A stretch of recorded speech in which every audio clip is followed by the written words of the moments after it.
Messing up my girlfriend's food before a fire photo. Why did you just mess my food up? Mess your photo up, babe. Are you serious right now? Why would you do that? Why would you do that? I'm leaving. I don't want to eat anymore. I'm leaving. Hello. Alright, Caitlin, I'm gonna say this as nice as possible. Okay. Where are you right now? Why do you want to know where I'm at? I'm not asking for your exact location, I just want to know if you're around people. If I'm around who? Are you around people? Yeah, but like, it's just me. In public? I'm at the store.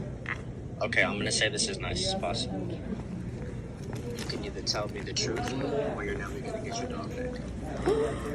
My dog? You can tell me the truth, or you're not gonna get your dog back. What do you mean? My dog has nothing to do with this, and I told you I did not do that shit, Zach. Caitlin, I'm gonna say this as nice as possible. I will kill your fucking dog or my dead grandfather if you do not tell me the truth. Should I tell him I'm recording?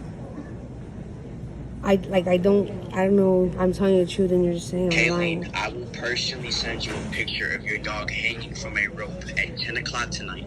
If you do not tell me the truth, I promise you, Caitlin, your dog will be dead at 10 o'clock. Ace will be hanging. I will take a picture of it. I will kill your fucking dog if you don't tell me the truth. I mean, I'm telling you the truth. I don't know what you want me to do, Zach. Caitlin, do you want your dog back? How much do you love your fucking dog? You know I love my dog. Okay, well, I just want to let you know you fucked up and I'm killing that motherfucker. Like...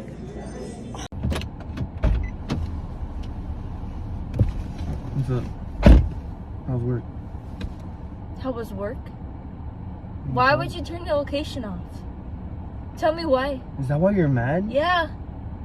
Why is it You any never of... turn your you don't gotta location know... off. I'm done with you treating me like a baby. You don't gotta know where I'm at all the time. You're defending yourself immediately, which means you're doing something. Are you cheating on me? I'm sick and tired of that. Are you cheating on Don't me? touch me. I didn't touch you. Are you cheating on me?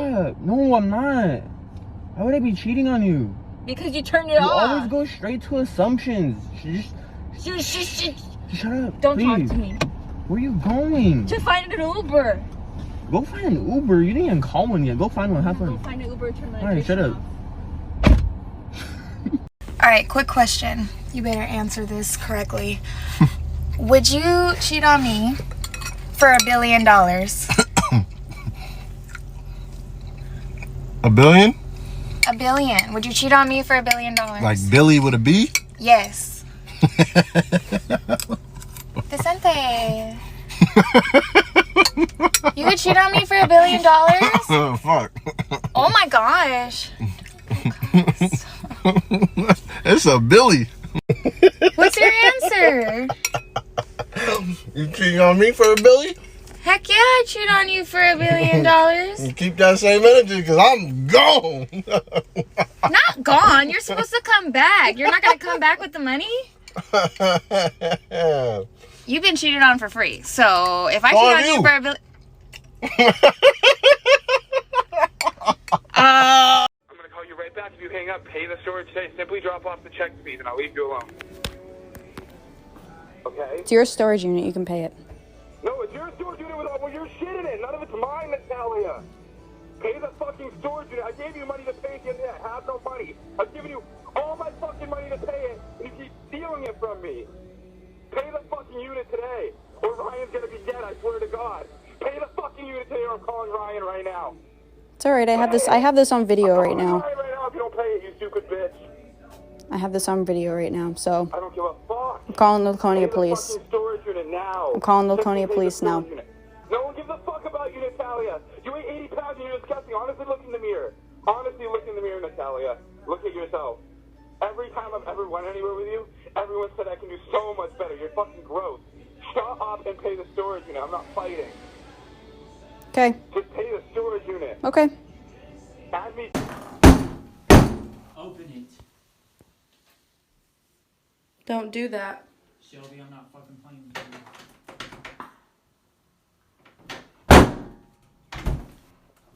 Dude, chill out. Just open the goddamn door. No. You're playing your fucking games. Grow the fuck up. You're the one who needs to grow up. Open the goddamn door now. Dude, stop. Open it. You're freaking her out. when I kick this goddamn door down. I'm done. I just showed my sister the footage of her fiance cheating on her, and as you may have expected, it did not go as planned. And I forgave him because I cheated on him too. My sister confessed that she's also a cheater, but wait, it gets worse. With who? Do you remember our youth pastor, Alex? You slept with our youth pastor? Yes, in my dream. And I felt so horrible about it. I told Isaiah right away. He just said I would have rather you slept with him in person, right? Or in real life, because that's even worse if you're fantasizing about him. Even when he's been with another girl, he was fantasizing about me. She cheated on him in a dream! And that asshole gaslit her into thinking that's equivalent to making out with Carmen and swiping on thousands of other girls. I can't keep fighting this uphill battle. Your family you shunned? Or they shunned you, I don't know. Who do you have? Tell me. Cool, that's what I thought. Nobody. Who do you have? Myself, because I made myself self-sufficient. You did not do that. You clung to me because of that. Daddy. I'm not daddy anymore, according to your mother. You can have another daddy. How's that? And you don't have to be a single mom. Go find your Anthony. I can't, I'm not allowed to carry you. I'm sorry, baby. Not allowed. Your mom will do something fucking weird. You want to carry? Okay. Oh, so your mom didn't change you either. You brought her down here. I had Evie, whom I was feeding until a moment ago. I hate you. You're cool. I'll never love you. You're just a bad person. You drive people like this. You leave me. I can tell by the comment section that the people that are violent with their kids think they're going to have these great relationships with them in adulthood, and they're in for a rude awakening. Most people that have gone no contact with their abusive parent or parents usually can pinpoint the moment when like everything started to change. For me, it was my last beating, which happened in the 6th grade. I even remember what I got in trouble for. Now, usually when I would get beat, I would just move on, forgive, forget, but this particular beating was just different. Me and my siblings had been acting up, and my mom called my dad, and my dad told us on the phone, "You gon' get it." That was his infamous words, "You gon' get it when I get home." When he said that, you knew it was over. Those type of beatings are always the worst because you have to go to school, be at school all day, you're thinking about it, and then like you go on about your day and you kind of forget about it, and then you get home and you remember that you're going to get beat. My daddy got home, he told us to strip down to our underwear, and we each had to go in one by one into his room and basically go get it. I went first, and I just remember his strength because he picked me up by one arm, and he's just holding me by my one arm and just going to town, basically. And I was in so much pain afterward, I just ran to my bed, and I just started crying.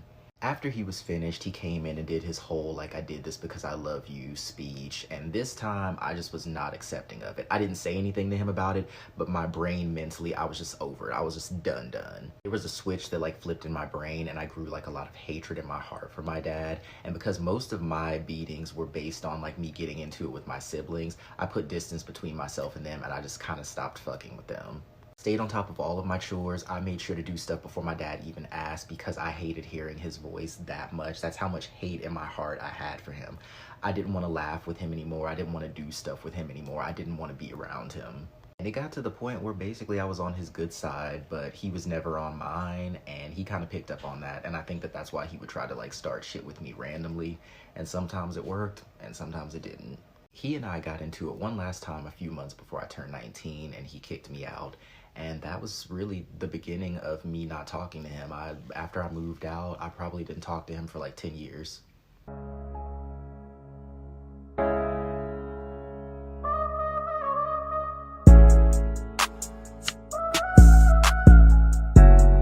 Mom, have you lost your mind? Have you lost your mind? Okay, watch your tone. What can I do for you while you're here in LA? Can I schedule you a Botox appointment? Why would I need a Botox appointment? Because you're going through a midlife crisis and I want to help you. No, I'm here to support you and your union with Isaiah, and this really isn't an appropriate And you topic just for brunch. so happen Thank you to be very much. and you just so happen to be messaging with what, sugar daddies in LA? No, I haven't. I can't figure out the app. I haven't messaged anybody. Oh, Isaiah, I am so sorry. All this estrogen flying about, you girls.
Unicorns on my mind.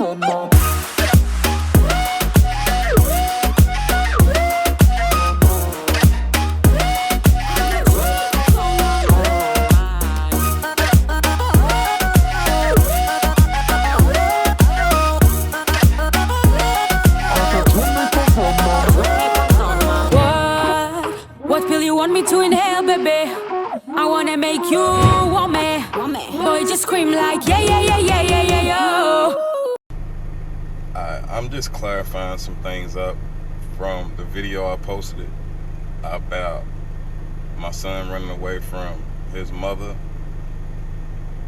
That video was 2 years ago, alright? So he was 13 actually in the video, going on 14. And now he's 15, going on 16 in a couple of days. But he lives with me. So he was, like, he lives with me. He was just visiting his mother. That's a lot of misconceptions. People assuming he lives with his mother. But that's where his mother fear was coming in at. Like, he ran away and she's not gonna see him because he doesn't live there. And like, they had a disagreement or whatever, and she really didn't want it to end like that. But what had happened is like, they were supposed to go to the gun range, and I guess his mother was taking too long. They were supposed to go to the gun range, and I guess his mother was taking too long. So he got mad. He gets spiteful and does shit out of spite and anger. I ain't gonna say anger. He's a teenager anyway. So his mother was like, "You not going nowhere if you're not going to the gun range with us." He said, "I'm going home." And she was like, "No, you're not." And he was about to call me, so she took his phone away. So he got mad and walked towards the door, and walked off. She didn't say anything to him, and he walked off. And she noticed him walking towards the door and was like, "Is this boy walking out this house?" So he had already shut the door when she turned around. She heard the door shut and she turned around. Like, did he just walk out this house and grab the broom to like scare him to come in the house because he's a teenager? And this is something he's never done before. So she's like, what is going on? She goes get some. By the time she gets out there, he's actually gone. So she never brandished a broom at him. And she never threatened him to his face at all. He was gone by that time. And she dropped the broom. She never chased him with the broom at all. So when he got back home, he wasn't coming to get an ass whooping. I had talked to his mother and she told me the situation. And I had talked to him. I was only taking him back so he could apologize to his mother for scaring her. Because all of that shit she's doing in the video is her scared, frightened, worried about her son. Like any mother should be. I mean, y'all might not react the way she did, but that's the way she react. We all different. We all raised if we come from different backgrounds. If you can't respect that, you need to mind your business. But Zay's fine. He's a great kid. He's not a delinquent. And the stepfather did what he was supposed to do. It wasn't that serious.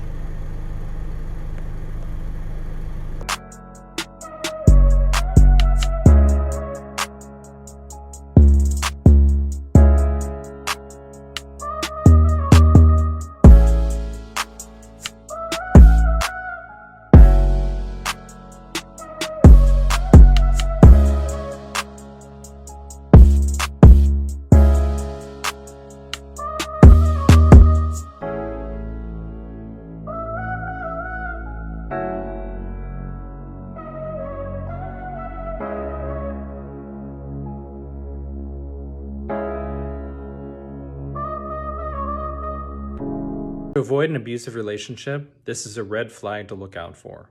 Let's say you want to go to the movies or on a backpacking trip with friends, and your partner says, no, I'd prefer you to stay at home. Watch how it feels if you, in that instance, decide to listen to them and care for their needs and stay at home.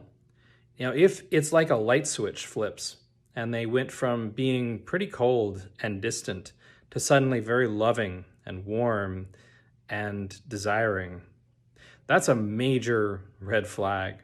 Because what could be happening is they could literally be training you to caretake for their needs. And if you're not even noticing this, you probably witnessed this or experienced this from one or both of your parents growing up as a learned behavior. You deserve to be loved even when you're caring for your own needs. Has anyone else noticed that when an adult child chooses to not have a relationship with a parent, it's always, but she's your mom, but he's your dad. You only have one dad, you only have one mom. And it's never, wow, what could a parent do to cause their child to make this decision? Or it's never, but they're your children. How could you treat your children that way? Why is it that the responsibility of the relationship is placed on the child and not the person that raised them? Can you move so I... You think I forgot you disrespecting me this morning? Did you forget? Think I forgot? Keith, can you move? Did you think I forgot? Keith, can you move so I can get up? Okay, it's a long story.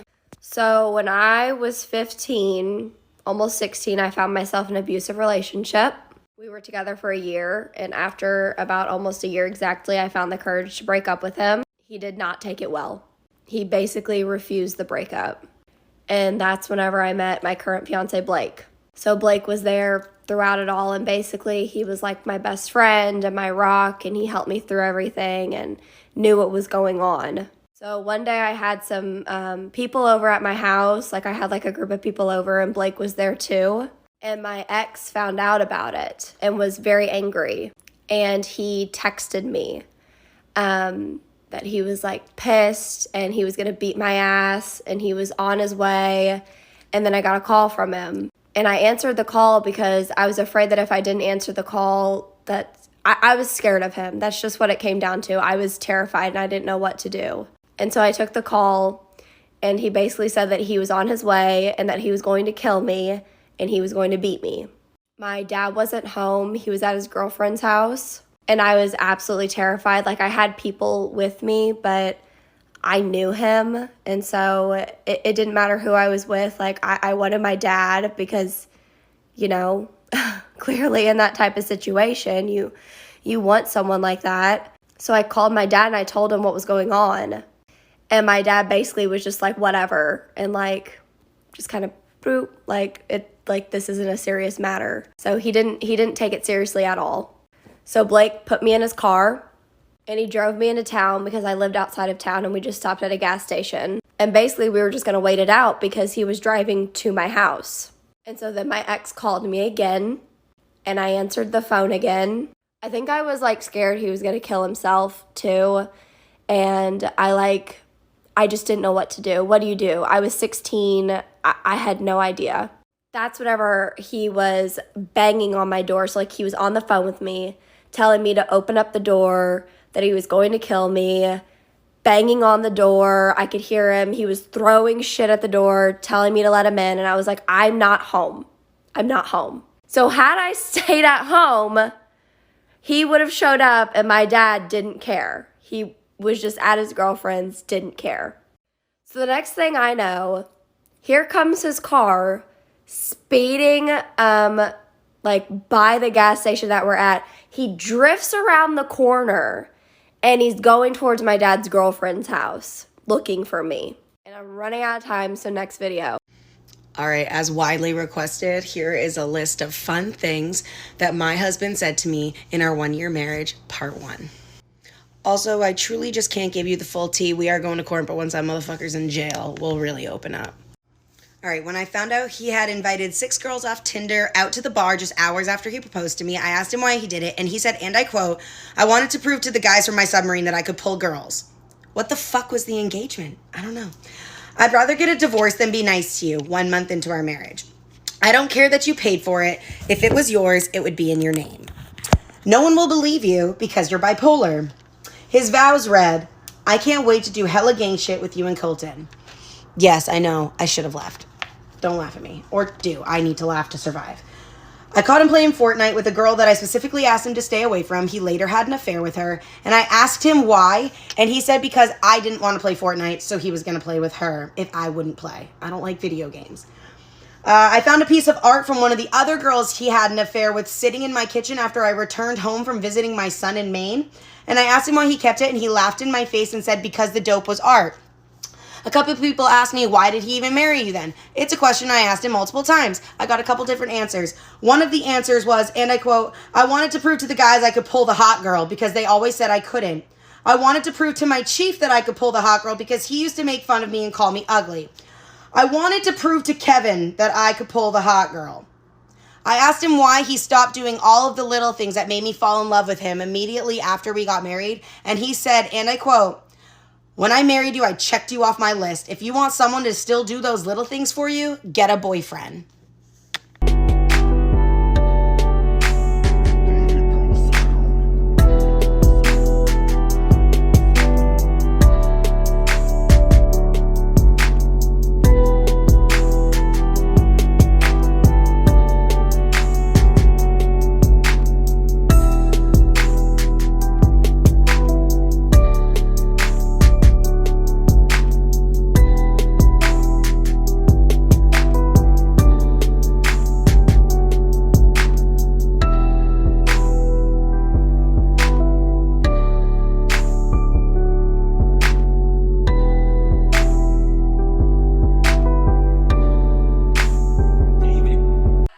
Into your eyes, it is like paradise. I'm gonna be there next to you.